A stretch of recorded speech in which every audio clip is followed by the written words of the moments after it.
Hey guys, welcome to target Sarkari Naukri. मैं Harshad Ali, junior शिक्षक भर्ती की तैयारी में सामान्य अध्ययन यानी जनरल स्टडीज़ में विज्ञान का प्रैक्टिस सेट नंबर 10 है ये, और इसमें आज ब्लड यानी रक्त टॉपिक को हम कंप्लीट कर लेंगे। वीडियो को लाइक कीजिए और इसको शेयर भी कर दिया करें। जैसे कि आपसे वादा किया गया था कि इस बार यूपी टेट और जो प्राइमरी सुपर टेट आपके लिए आने वाला है, इसमें मेरी लाइव क्लासेस, लाइव सेशंस आपको मिलेंगे बेहतरीन वाले। स्टडी का एक नया एक्सपीरियंस आपको मिलने वाला है जल्दी, और ये चीज़ें आपको याद दिलाना बहुत ज़रूरी है। बस इंतज़ार है आपके नोटिफिकेशन का, उसी के साथ अवतरित हो जाएंगे हम आपके सामने। तो चलें, आज के लिए इतना काफ़ी है। हम अब प्रैक्टिस सेट पर आ जाते हैं। अपने पहला प्रश्न देखिए, जो रक्त का लाल रंग होता है, हमारे ब्लड का, खून का जो लाल रंग होता है, उसमें क्या प्रेजेंट होता है जिसके कारण वो हमें लाल नज़र आता है। ऑप्शंस बहुत नियर हैं आपके लिए।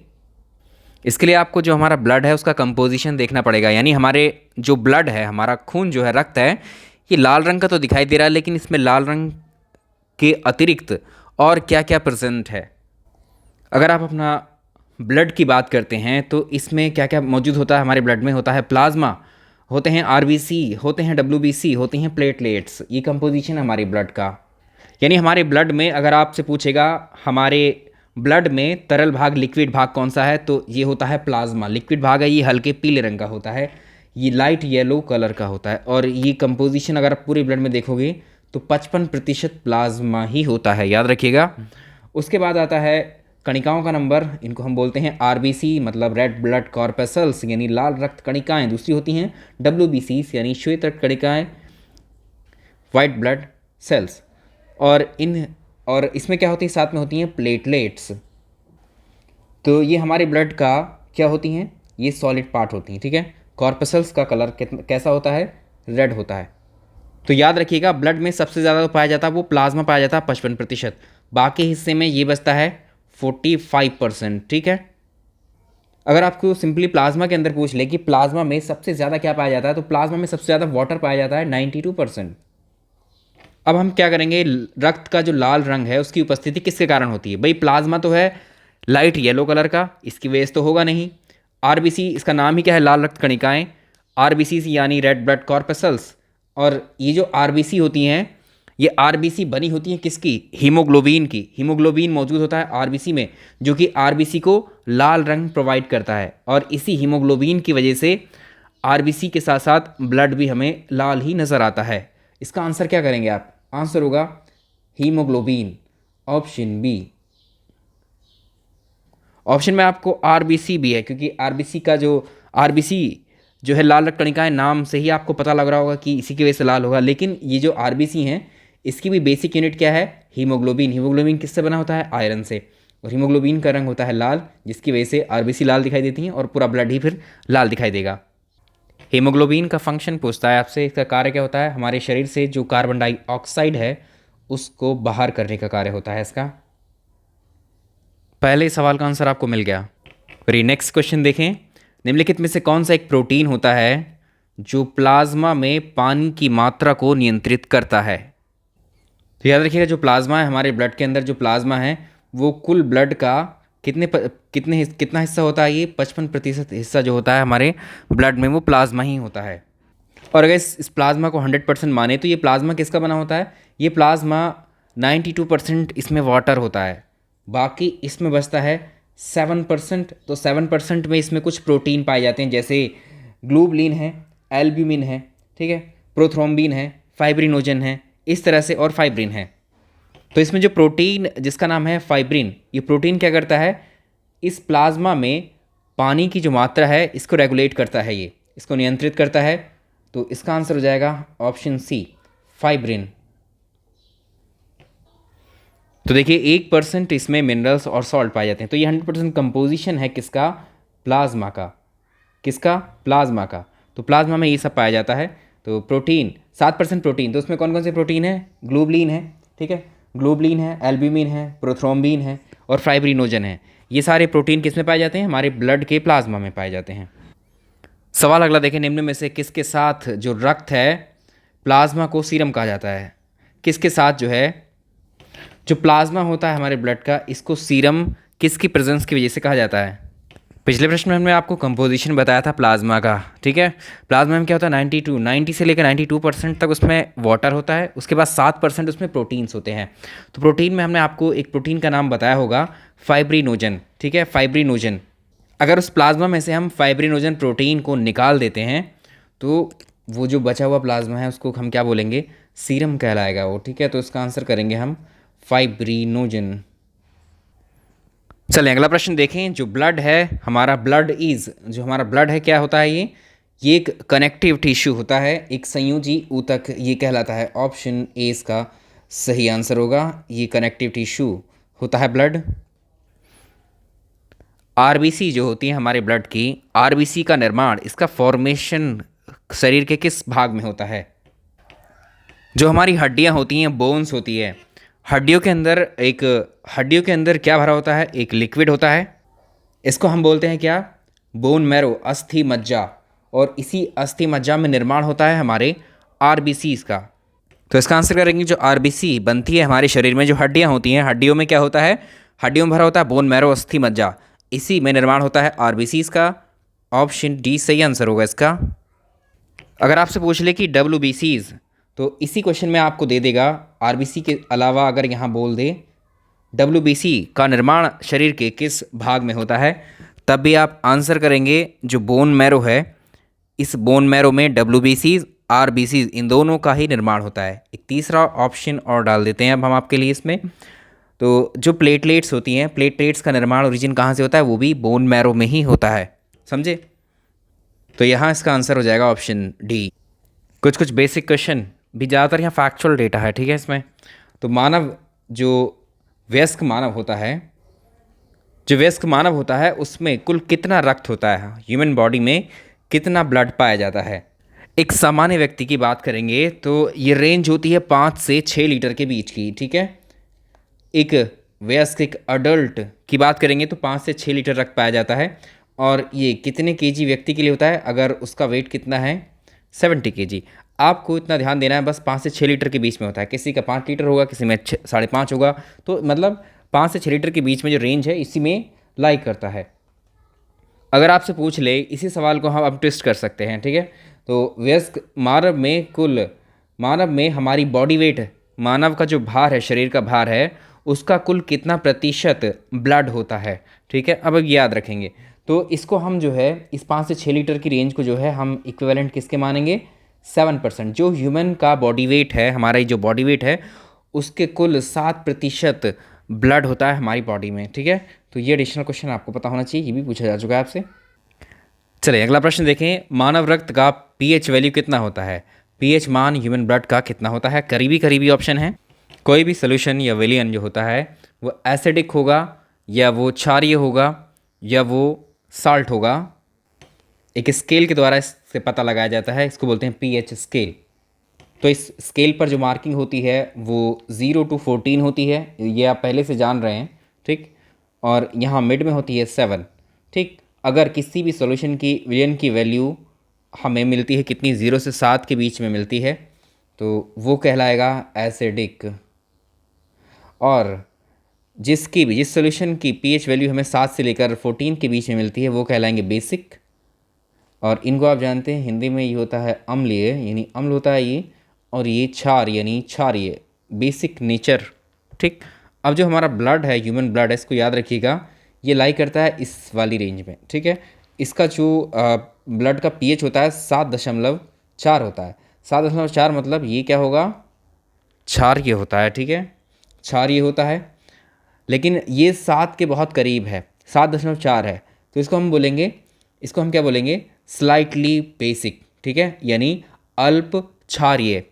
इसको हम क्या बोलेंगे, यहाँ लिख देंगे इसको अल्प क्षारीय। क्षारीय तो है लेकिन बहुत थोड़ा क्षारीय है, स्लाइटली बेसिक, क्योंकि ये बहुत करीब है किसके, 7 के। स्लाइटली बेसिक इन नेचर, या ऑप्शन में आपको मिलता है क्या, एल्कलाइन, ठीक है, वो भी ठीक है, दोनों एक ही बात है, एल्कलाइन। जो आरबीसी होती हैं बनती कहाँ पर, हमारे बोन मैरो में बनती हैं, लेकिन ये आरबीसी मरती कहाँ पर हैं, ये डेथ कहाँ पर होती है इनकी, ये मृत कहाँ होती हैं, तो उस जगह को आरबीसी का कब्रिस्तान कहा जाता है। वो जगह कौन सी होती, अस्थि मज्जा में तो ये बनती हैं, तो यहाँ से कोई लेना देना नहीं है इसका कब्रिस्तान के परिप्रेक्ष्य में। आरबीसी का जो लाइफ स्पैन है ये भी आपसे पूछता है, ठीक। तो ये 20 से लेकर के 120 दिन का इसका लाइफ स्पैन होता है, किसका? आरबीसी का। तो आपको मिलेगा जनरली क्या, 120 दिन क्या होता है इसका, आरबीसी का जीवन काल होता है। और ये आरबीसी का जो कब्रिस्तान है जहाँ पर इसका अंत होता है, ये ऑप्शन में आपको 4 मंथ भी दे सकता है, ठीक है, 4 मंथ, ठीक है, 4 मंथ या 120 दिन, एक ही बात है, ठीक। ये इसका जो होता है ये आप जानते हैं स्प्लीन में होता है। स्प्लीन मतलब प्लीहा बोलते हैं इसको हिंदी में। प्लीहा में जाकर ये डेथ हो जाती है इनकी। स्प्लीन जो होता है एक्चुअली ये क्या होता है, ये एक तरीके से ब्लड बैंक यानी शरीर में रक्त कोश का कार्य करता है। यहीं पर इकट्ठा होता है ब्लड और यहीं पर डेड हो जाता है प्लीहा में। तो इसका आंसर हो जाएगा option C. WBC white blood corpuscles का मेन फंक्शन क्या होता है? डब्ल्यूबीसी से बहुत सारे प्रश्न पूछे जाते हैं, ठीक है। तो इसको क्या क्या कहा जाता है? तो इसमें देखिए जो डब्ल्यूबीसी होती है, डब्ल्यूबीसी होता है हमारे ब्लड में, इसको बोलते हैं हम सोल्जर ऑफ बॉडी, शरीर का सैनिक, और इसी को बोलते हैं बॉडी गार्ड ऑफ बॉडी, शरीर का अंगरक्षक इसको बोला जाता है। क्योंकि ये हमारे जो शरीर है उसको इम्यूनिटी प्रोवाइड करता है, प्रतिरोधक क्षमता, यानी हमारे शरीर की अपने आप प्राकृतिक रूप से जो रोगों से लड़ने की क्षमता होती है उसको हम बोलते हैं प्रतिरोधक क्षमता, यानी इसको हम बोलेंगे टू प्रोवाइड इम्यूनिटी। जब इम्यूनिटी प्रोवाइड करा रहा है तो उसका मतलब सोल्जर है हमारी बॉडी का, यानी बॉडी गार्ड है। तो उसका आंसर हम करेंगे सी ऑप्शन। आपसे देखो इस सिंपल क्वेश्चन में पूछ सकता है आरबीसी डब्ल्यूबीसी के नाम क्या होते हैं, साइंटिफिक नेम भी पूछता है, बेसिक है बिल्कुल। नेक्स्ट वन देखें, डब्ल्यूबीसी की मात्रा सामान्य से अगर अधिक हो जाती है तो फिर इससे कौन सी बीमारी होती है? Excess of WBC from its normal value क्या कॉज करती है? पहले एक बार नाम आपको रिवाइज करा देते हैं। आरबीसी का नाम पूछता है लाल रुधिर कणिका, रेड ब्लड कॉर्पसल का साइंटिफिक नेम क्या होता है? इरिथ्रोसाइट्स, ठीक है। डब्ल्यूबीसी का क्या होता है? ल्यूकोसाइट्स। और प्लेटलेट्स का क्या होता है? थ्रोम्बोसाइट्स। ये आपको पता है, याद रखिएगा। हमारे शरीर में जब भी डब्ल्यूबीसी की मात्रा उसके सामान्य वैल्यू से बढ़ जाती है तो क्या होता है? फिर ब्लड का कैंसर हो जाता है, इसको बोलते हैं रक्त कैंसर, ब्लड कैंसर। जब भी डब्ल्यूबीसी की वृद्धि होगी, एक्सेस ऑफ डब्ल्यूबीसी होगा हमारे ब्लड में, तब क्या होगा? उससे ब्लड कैंसर होगा। और उस ब्लड कैंसर को एक नाम दिया जाता है, ये होता है ल्यूकेमिया। Option B leukaemia. अगला देखेंगे, जो रक्त होता है हमारा ब्लड, ये शुद्ध कहाँ पर होता है? हमारे शरीर के किस भाग में शुद्ध होता है? Purification of blood takes place. तो याद रखिएगा ये लंग्स का कार्य होता है, हमारे फेफड़ों का कार्य होता है इसको प्यूरिफाई करना ब्लड को। चलिए, मानव शरीर में खून किसकी उपस्थिति के कारण नहीं जमता है? एक आपने नाम सुना का ब्लड क्लॉटिंग का, जैसे कहीं कट लगा शरीर पे हमारे तो उससे जो है ब्लड बाहर आने लगता है, ब्लीडिंग होने लगती है, खून बहने लगता है बहुत तेज़ी के साथ में, ठीक। कुछ देर बाद आप देखते हैं वो खून बहते बहते खुद ही रुकने लगता है, यानी वो जमने लगता है, ठहर जाता है।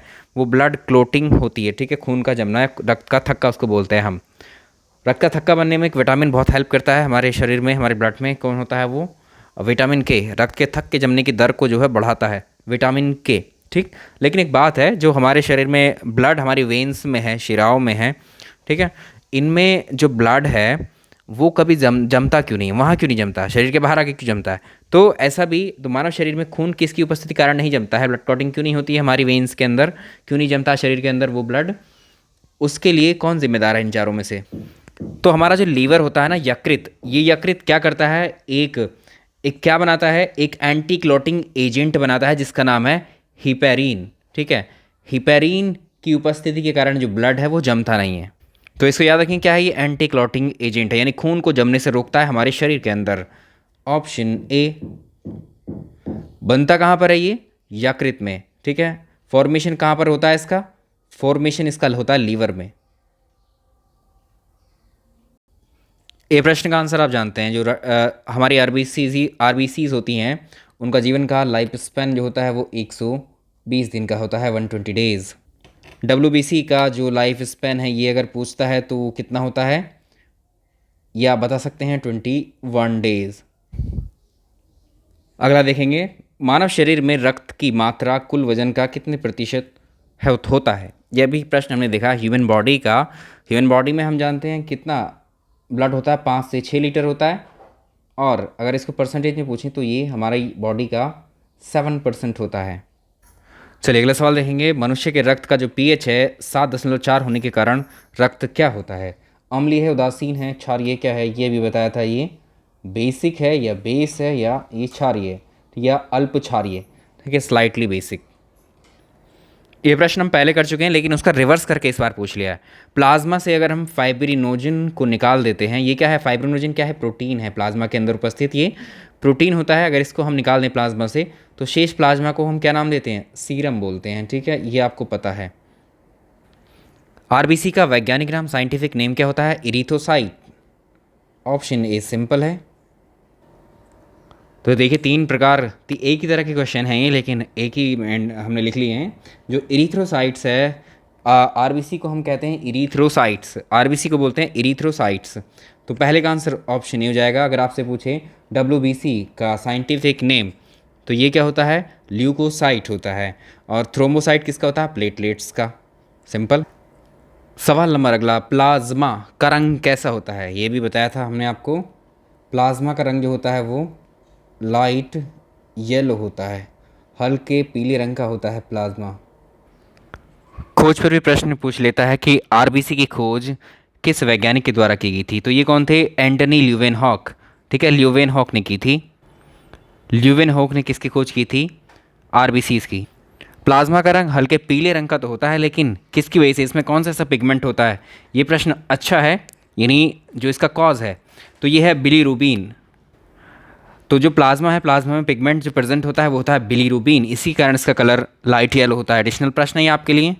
एक सवाल होता है, जो आरबीसी का निर्माण है वो वैसे हमारे कहाँ पर होता है? आरबीसी का निर्माण होता है आपकी बोन मैरो के अंदर। ठीक, लेकिन अगर भ्रूणावस्था की बात करें तो भ्रूणावस्था में जो आरबीसी बनते हैं वो लीवर में बनते हैं, यानी यकृत में इसका निर्माण होता है। Option A.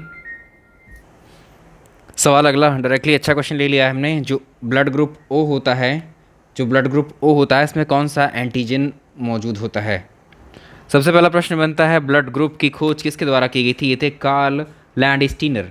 कार्ल लैंडस्टीनर ने खोज की थी किसकी? ब्लड ग्रुप की। और इसके लिए इनको साल 1930 में नोबेल प्राइज़ इन फिजियोलॉजी या मेडिसिन में इनको नोबेल पुरस्कार दिया गया था for the discovery of human blood groups. Landsteiner ने बताया था एबीओ सिस्टम, मतलब इसमें एबीओ सिस्टम में क्या क्या बताया था? Blood group A, blood group B, blood group O और ब्लड ग्रुप ए बी, यही होता है एबीओ सिस्टम जो लैंडस्टीनर ने दिया था।